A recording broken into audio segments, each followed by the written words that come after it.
Hello guys, പുതിയ വീഡിയോക്ക് സ്വാഗതം. അപ്പോൾ ഗൈസ്, നമ്മൾ ഈ ഒരു വീഡിയോയിൽ വന്നിട്ടുള്ളത് S24Fനെ കുറിച്ചാണ് നമ്മൾ ഈ ഒരു വീഡിയോയിൽ വന്നിട്ടുള്ളത്. അപ്പോൾ ഫുള്ളായിട്ട് വാച്ച് ചെയ്തോളി. അപ്പോൾ നമ്മൾ ചാനലൊന്ന് സബ്സ്ക്രൈബ് ചെയ്ത് വെച്ചോളിട്ടോ, നിങ്ങൾക്ക് ഉപകാരപ്പെടും. അപ്പോൾ നമുക്ക് നേരെ വീഡിയോയിലോട്ട് കിടക്കാം.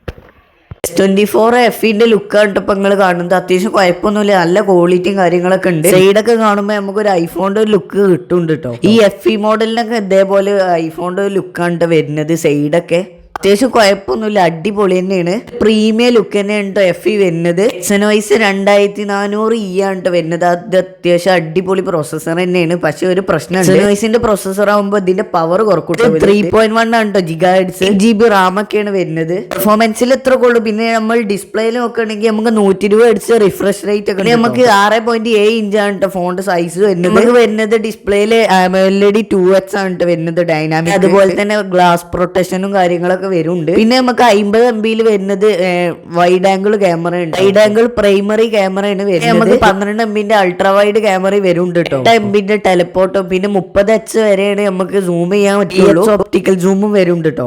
30 FPS നമുക്ക് സപ്പോർട്ടിംഗ് ഉണ്ട്. ഈ ഒരു ഫ്രണ്ട് ക്യാമറ നോക്കുകയാണെങ്കിൽ 10 MB വൈഡ് ആംഗിൾ ക്യാമറ ആയിട്ട് വരുന്നത്. ക്യാമറയിൽ നമുക്ക് 4K 60 FPS നമുക്ക് റെക്കോർഡ് ചെയ്യാൻ പറ്റുള്ളൂ കേട്ടോ. നമുക്ക് ബാറ്ററിന്റെ കാര്യത്തിൽ നോക്കുകയാണെങ്കിൽ നമുക്ക് 4500 mAh ആണ് ബാറ്ററി വരുന്നത്. അതുപോലെ 25 വാട്ട് ഫാസ്റ്റ് ചാർജിങ് കേട്ടോ. പിന്നെ Type-C ആണ് വരുന്നത്. 2024 ഫോണിൽ നമുക്കൊരു 25 വാട്ട് സപ്പോർട്ടിംഗ് ഒക്കെ അത്യാവശ്യം അടിപൊളി തന്നെ കേട്ടോ. സ്പീഡ് ടെസ്റ്റ് നോക്കട്ടോ.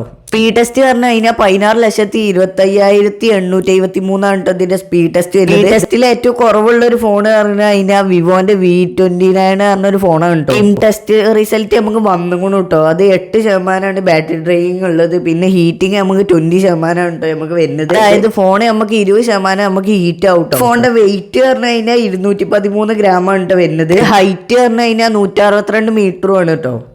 HDR ഓട്ടോ ആക്കിയിട്ടുള്ള ഒരു ഫോട്ടോ ആണ് ഇപ്പൊ നിങ്ങൾ കാണുന്നത്. അത്യാവശ്യം അടിപൊളി തന്നെയാണ്. വൈഡ് ആംഗിളിൽ എടുത്തൊരു ഫോട്ടോ ആണ് ഇപ്പൊ നിങ്ങൾ കാണുന്നത്. 30X സൂം ചെയ്തിട്ടുള്ള ഒരു ഫോട്ടോ ഉണ്ട്, അടിപൊളി തന്നെയാണ്. അത്യാവശ്യം കുഴപ്പമൊന്നുമില്ല, ചെറിയൊരു ബ്ലറായി തോന്നിട്ടോ, വേറെ പ്രത്യേകിച്ച് ഒരു കാര്യമൊന്നുമില്ല. 10H ഫോട്ടോ ഇങ്ങനെ കേട്ടോ വരുന്നത്. അതുപോലെ 5H പിന്നെ 1H ഒക്കെ അടിപൊളിയാണ്. HLൊക്കെ ഇടുമ്പോൾ അത്യാവശ്യം അടിപൊളി തന്നെയാണ്, നല്ല ക്ലിയറും കാര്യങ്ങളൊക്കെ ഉണ്ട്. മോഡ് ഓഫ് ആക്കിയിട്ടുള്ള ഒരു ഫോട്ടോ ഇപ്പൊ നിങ്ങൾ കാണുന്നത്. അതുപോലെ നൈറ്റ് മോഡ് ഓൺ ആക്കിയിട്ടുള്ളതാണ്. അത്യാവശ്യം രണ്ടും സെയിം ആയി തോന്നി. ഫോട്ടോ ലോ ലൈറ്റിൽ എടുത്താണ് കേട്ടോ. പിന്നെ നമുക്ക് ലൈറ്റ് ഫ്ലാഷ് ഓൺ ആക്കിയിട്ടുള്ള ഒരു ഫോട്ടോ നമ്മൾ കാട്ടി തരാം. ഫ്ലാഷ് ഓൺ ആക്കിയപ്പോൾ അത്യാവശ്യം അടിപൊളിയായിട്ടോ, നല്ല ക്വാളിറ്റിയും കാര്യങ്ങളൊക്കെ ഉണ്ട്. അപ്പോൾ ഇഷ്ടപ്പെട്ടാൽ ലൈക്ക് ചെയ്യുക, സബ്സ്ക്രൈബ് ചെയ്യുക, ബെൽ ബട്ടൺ കുത്തി പൊടിച്ചാൽ എന്നാലേ നിങ്ങൾക്ക് നോട്ടിഫിക്കേഷനായി ലഭിക്കത്തുള്ളൂ. അപ്പോൾ ബൈ ബൈ.